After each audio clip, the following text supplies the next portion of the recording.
What's up, everybody? This is Justin from Option RC and Microdose. Today we're going to cover a small change I made on a friend's Kodama to finally get the car sliding properly. I really wanted to make this a compilation video of our progress, of how far we've came drifting these little cars, but that would have been about an hour long, so I'm going to keep this strictly to the few changes I've made on the Kodama.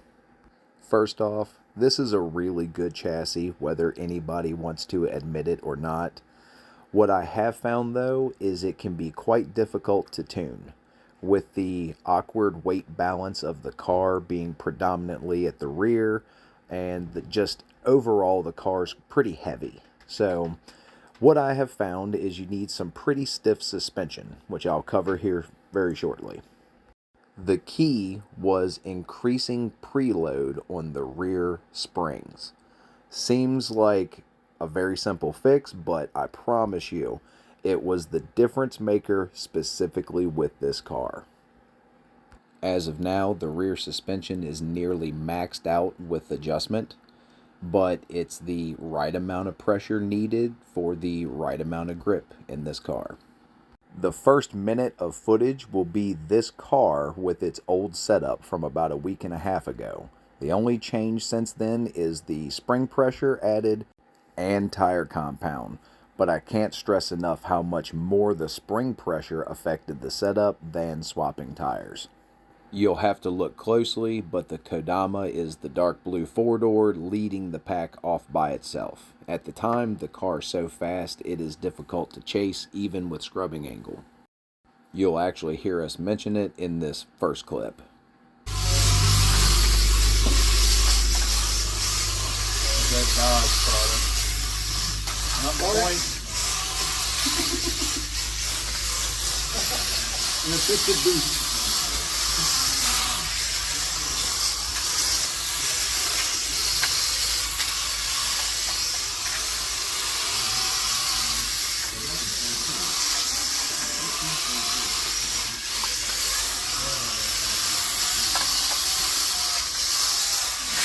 Yeah, I've given up trying to catch Marvin, Justin. I'm just driving.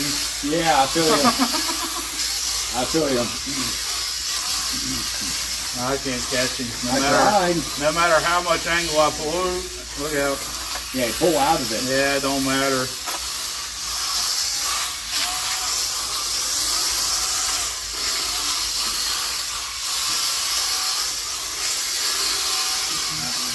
I pumped it. I didn't know what Craig was going to do.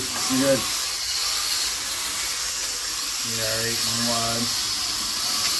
As you can see, the car is substantially faster than everything else on the track, which is two nearly identical RTSs and a original TG.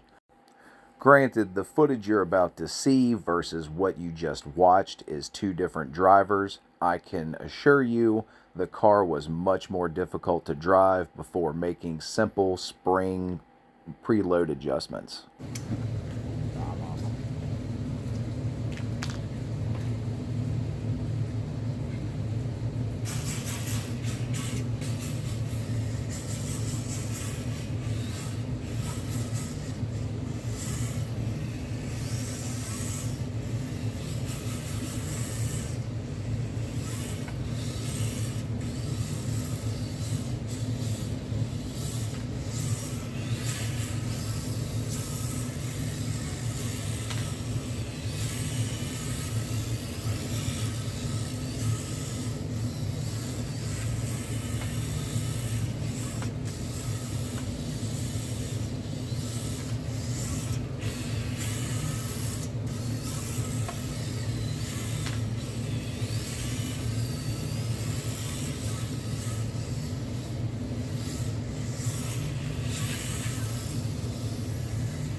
Doing a little testing and tuning on Marvin's Kodama. Basically, stock car with the microdose chassis deck, 4,000 kV hobby wing brushless system, but battery's been moved from rear mount to mid. Other than that, pretty standard. A11 CLS servo, gyro receiver combo from GT55, running 22mm Rhino tires. Best tires you can get.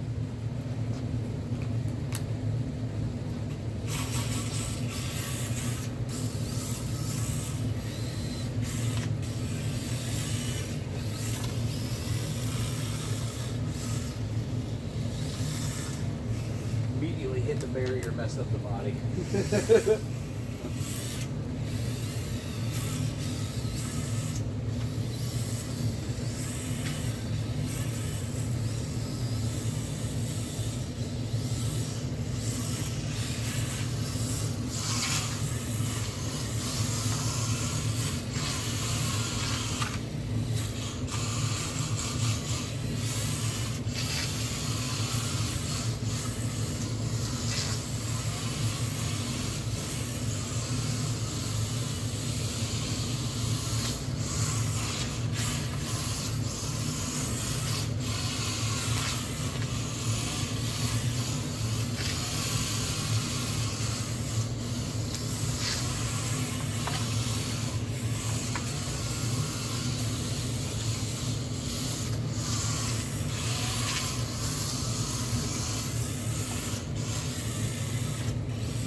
Good. No, you're good.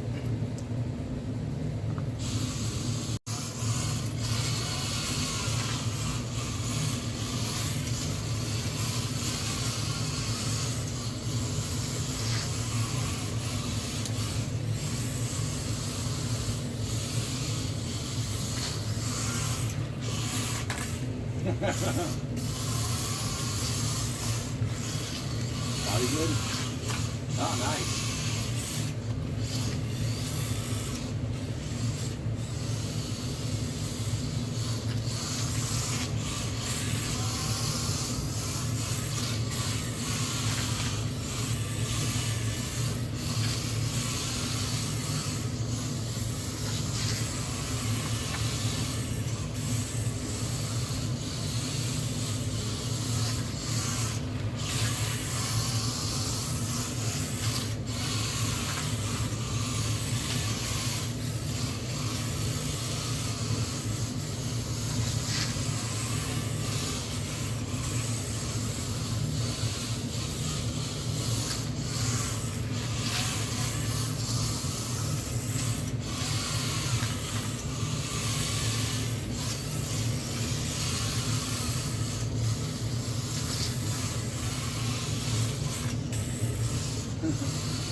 a muffler drag on the wall. You hear that?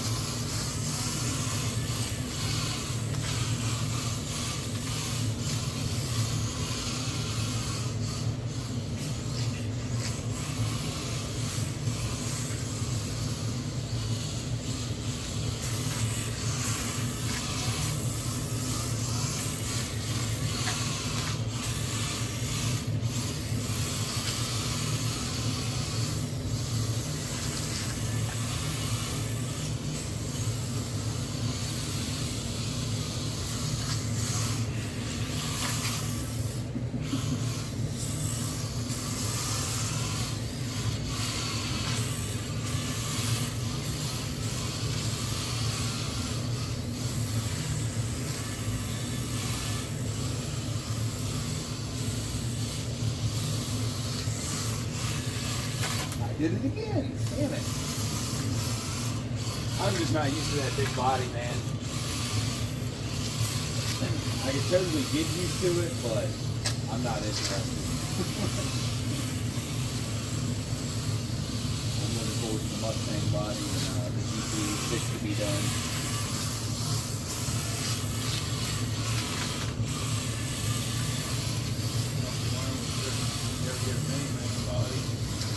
Oh yeah, you know what? I argue that some of those, like the high A's, I bet you the high A's has less of an overhang.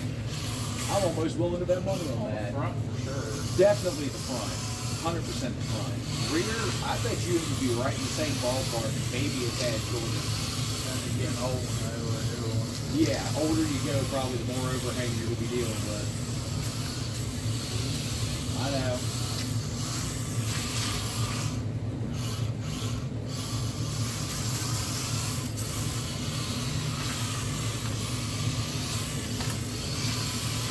I can tell the battery's going down though. The car's speeding up just a tad bit. It still needs a gear ratio change. If it had a gear ratio change, you would be using less throttle throughout. Like, I don't know, it would just be able to give you that little bit of wheel speed you need at the end of the battery instead of relying heavily on like full voltage. Right there, it doesn't want to rotate out.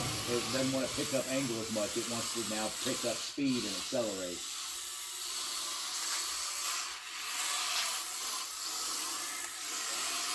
Which is to be expected. Like I said, I think it went from a 13 pinion to like a 20. Something like that. I mean, I actually, the other way around. I'll have to go check. Whatever was on it is not what's on it now. And since it's not mine, I don't really pay that much attention to it. I just tried getting the car together to make it work. And that's what we had on hand. Now that we know what we know, we'll probably buy another pinion gear.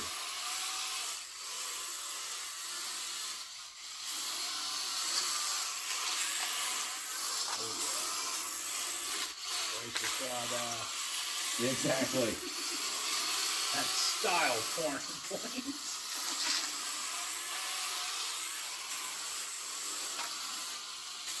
Try to get around it. Don't think it's gonna be able to. No, that was an incidental bump on the wall.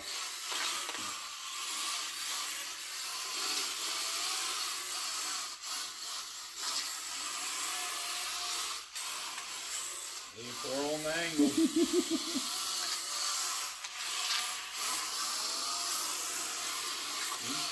If I would have given you, I was going to say, if I gave you enough room, we could just switch back up.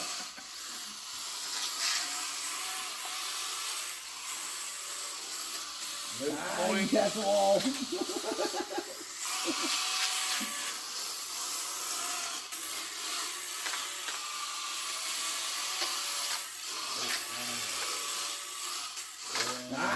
I got through, but they got you.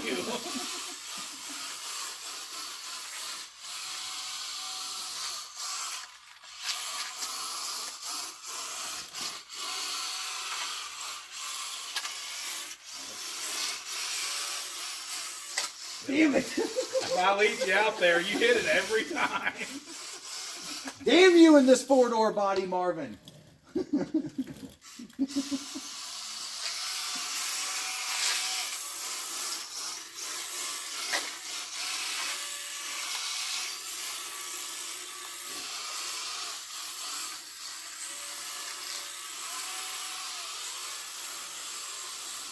Yeah, I think right there was the battery falling off, honestly.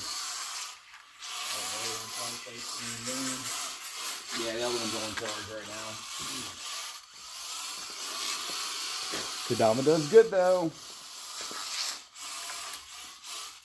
The reality of the situation is, if you put the time into tuning the car, it really doesn't matter what the chassis is, as long as you have adequate adjustments and steering angle available on the chassis. As long as you have that, you can make it work, depending on, you know, spring pressure changes, tire compound changes, etc. You can make them all run door to door if you're good.